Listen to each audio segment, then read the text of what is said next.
We're in John chapter 19 of the NIV Bible. Then Pilate took Jesus and had him flogged. The soldiers twisted together a crown of thorns and put it on his head.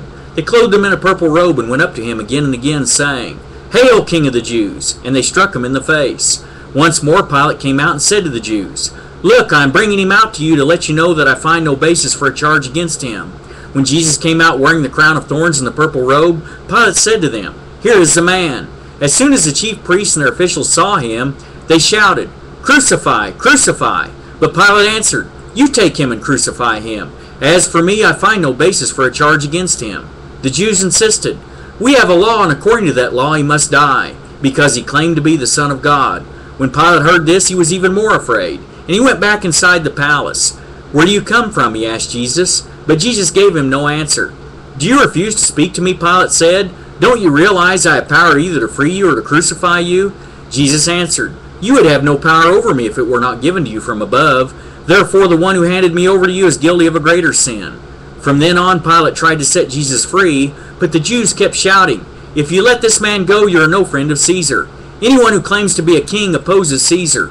When Pilate heard this, he brought Jesus out and sat down on the judge's seat at a place known as the Stone Pavement, which in Aramaic is Gabbatha.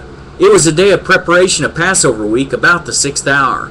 "Here is your king," Pilate said to the Jews. But they shouted, take him away, crucify him."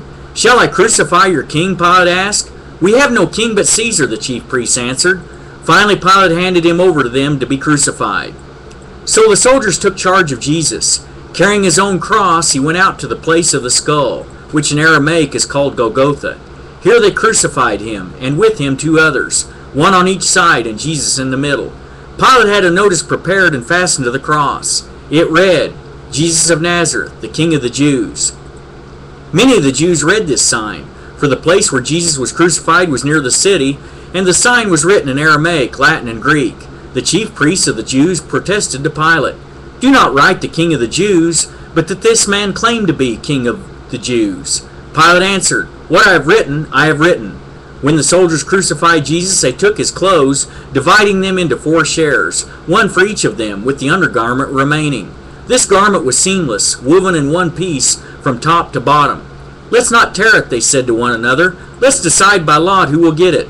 This happened that the scripture might be fulfilled, which said, "They divided my garments among them, and cast lots for my clothing." So this is what the soldiers did. Near the cross of Jesus stood his mother's sister, Mary the wife of Clopas, and Mary Magdalene. When Jesus saw his mother there, and the disciple whom he loved standing nearby, he said to his mother, "Dear woman, here is your son," and to the disciple, "Here is your mother." From that time on, this disciple took her into his home. Later, knowing that all was now completed, and so that the scripture would be fulfilled, Jesus said, "I am thirsty."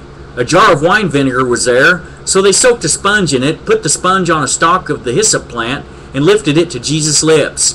When he had received the drink, Jesus said, "It is finished." With that he bowed his head and gave up his spirit. Now it was a day of preparation, and the next day was to be a special Sabbath. Because the Jews did not want the bodies left on the crosses during the Sabbath, they asked Pilate to have the legs broken and the bodies taken down. The soldiers therefore came and broke the legs of the first man who had been crucified with Jesus, and then those of the other.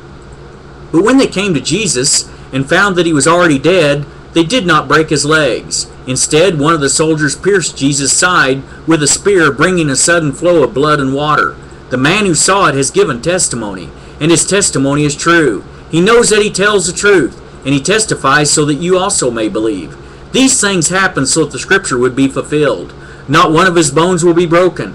And as another scripture says, they will look on the one they have pierced. Later, Joseph of Arimathea asked Pilate for the body of Jesus.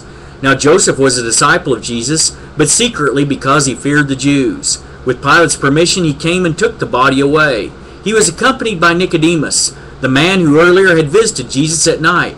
Nicodemus brought a mixture of myrrh and aloes, about 75 pounds. Taking Jesus' body, the 2 of them wrapped it with the spices in strips of linen. This was in accordance with Jewish burial customs.